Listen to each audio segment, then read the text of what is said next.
Hello friends, myself Shahid Sayed and I am the owner of GST Seva Kendra.in. First of all, welcome to my channel. दोस्तों income tax department ने एक नया circular issue किया है, circular number 10/2020 dated 24 अप्रैल 2020 को, जो है tax audit से रिलेटेड ये सर्कुलर इशू हुआ है। दोस्तों आप लोगों को पता होगा कि ऐसे एसएससी जिनके ऊपर टैक्स ऑडिट एप्लीकेबल है दोस्तों, उनको फॉर्म 3CD मैंडेटरी फिल करना पड़ता है और फॉर्म 3CD में बहुत सारे मैंडेटरी डिस्क्लोजर्स देना पड़ता है।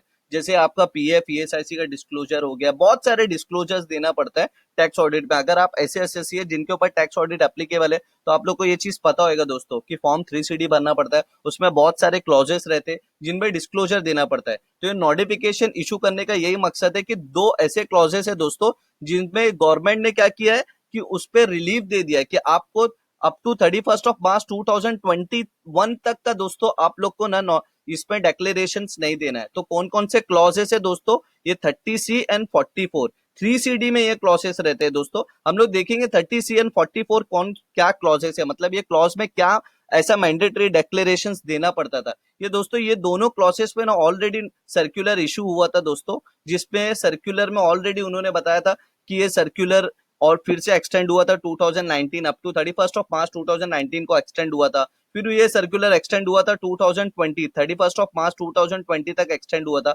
अब ये सर्कुलर नंबर 10/2020 के थ्रू ये सर्कुलर एक्सटेंड हो गया 31 मार्च 2021 में। अब हम लोग को ये देखना है दोस्तों कि एक्चुअल में क्लॉज 30C एंड 44 में क्या डिस्क्लोजर करना पड़ता था ऐसे एसएससी को जो टैक्स ऑडिट में एप्लीकेबल है। तो यहाँ पे मैंने ऑलरेडी फॉर्म 3CD भी दोस्तों ओपन करके रखा है आप लोग को बताने के लिए कि फॉर्म अरे क्लॉज 44 एंड 30C कौन कौन सी चीजें डिस्क्लोजर मांगता था। तो 44 पहले हम लोग देख लेते हैं। तो इसके हेडिंग क्या है, breakup of total expenditure of the entities registered और not registered under the GST. तो आपने जीएसटी डिपार्टमेंट में जो भी डिस्क्लोजर्स किया है ना, वो सारे डिस्क्लोजर आपको इनकम टैक्स डिपार्टमेंट में भी देना पड़ता है अगर आप टैक्स ऑडिट में हो अंडर फॉर्म 3CD में।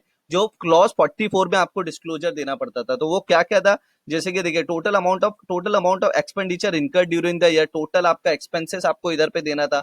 देन आपको expenditure in respect of entities registered under GST, यानी आपको ऐसे एक्सपेंसेस का डिस्क्लोजर देना है जो आपने रजिस्टर्ड अंडर जीएसटी, यानी रजिस्टर्ड जीएसटी होल्डर के साथ वो एक्सपेंसेस हुआ है। उसमें भी सब हेडिंग क्या था, relating to goods and services exempted from GST, relating to goods and services covered under the composition scheme, relating to other GST registered person and total amount। फिर उसके बाद ऐसे एक्सपेंडिचर का आपको डिस्क्लोजर देना था जो आप रजिस्टर्ड पर्सन के साथ, जो जीएसटी में रजिस्टर नहीं है, उनके साथ आपने वो एक्सपेंसेस किया है कि इनकम टैक्स डिपार्टमेंट यानी जीएसटी डिपार्टमेंट को यह मालूम पड़ जाए कि इस पे जैसे अगर आपने अनरजिस्टर्ड डीलर के साथ कोई एक्सपेंस किया है तो आप लोग को पता होगा क्या उस पे आरसीएम भरना पड़ता है। तो उसके थ्रू ये लोग दोनों क्रॉस चेक करेंगे कि क्या आपने ये अनरजिस्टर्ड के साथ अगर डील किया है या एक्सपेंसेस किया है तो आपने उस पर आरसीएम भरा है कि नहीं। तो ये एक क्लॉसेस में आप लोग को दोस्तों रिलीफ मिला है। दूसरा आपको रिलीफ मिला है 30C में। तो 30C क्या है, मैं सर्च कर लेता हूँ जैसे 30C। तो 30C क्लॉज में ना दोस्तों, अगर आपने कोई ऐसे एग्रीमेंट में यानी इम्परमिसिबल अवॉइडेंस एग्रीमेंट में आपने किसी के साथ किए जो परमिसिबल नहीं है दोस्तों, अगर वो अग्रीमेंट आपने किए तो वो डिस्क्लोजर आपको देना पड़ता था 30C क्लॉज में। तो यहाँ पे भी एक बिग रिलीफ दिया।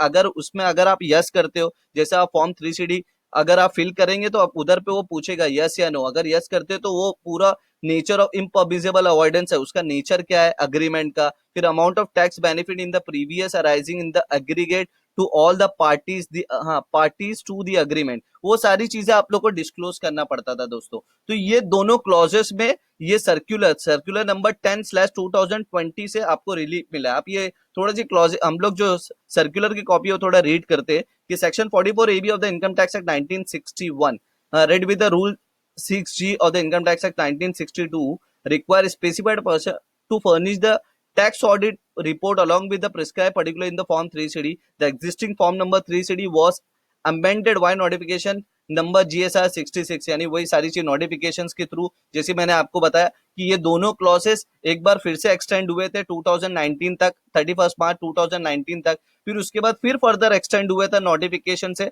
31 मार्च 2020 को। फिर ये अगेन फर्दर एक्सटेंड हो गया 31 मार्च 2021 तक।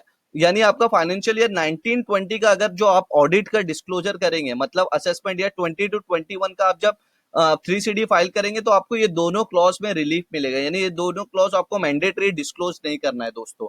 तो यही सर्कुलर में इतना कुछ ज्यादा नहीं था दोस्तों, इतना ही था ये सारी चीज। यहाँ पे मैं अपना सर्कुलर यानी वीडियो खत्म करता हूँ दोस्तों, और ये चीज आपको बताना चाहता हूँ कि मेरे मेरे चैनल पे पेरोल की सीरीज स्टार्ट हो चुकी है दोस्तों। अगर आपको पेरोल सीखना है from start to end with practical session, तो मैंने काफी वीडियोस ऑलरेडी अपलोड कर चुका हूँ, जिसमें अगर आपको पेरोल में करियर बनाना है या तो एज अ पेरोल कंसल्टेंट काम करना है, तो वो भी आप वीडियोस मेरी देख सकते हैं। तो ये वीडियो पसंद आया तो दोस्तों लाइक करो, अपने दोस्तों के साथ शेयर करो, और प्लीज मेरे चैनल को सब्सक्राइब करो दोस्तों। इसी तरीके से मैं इनकम टैक्स से रिलेटेड, जीएसटी से रिलेटेड, आरओसी कंप्लायंसेस से रिलेटेड, लेबर लॉ कंप्लायंसेस से रिलेटेड, इंक्लूडिंग पेरोल कंप्लायंसेस, सारी चीजों पे वीडियो बनाते हो, यानी हर चीज टैक्स से रिलेटेड सारी चीजें आपको एक ही प्लेटफॉर्म पे, एक ही चैनल पे आपको मिलेगी। तो प्लीज दोस्तों मेरे चैनल को सब्सक्राइब करिए। मिलते हैं नेक्स्ट वीडियो में, बाय, टेक केयर।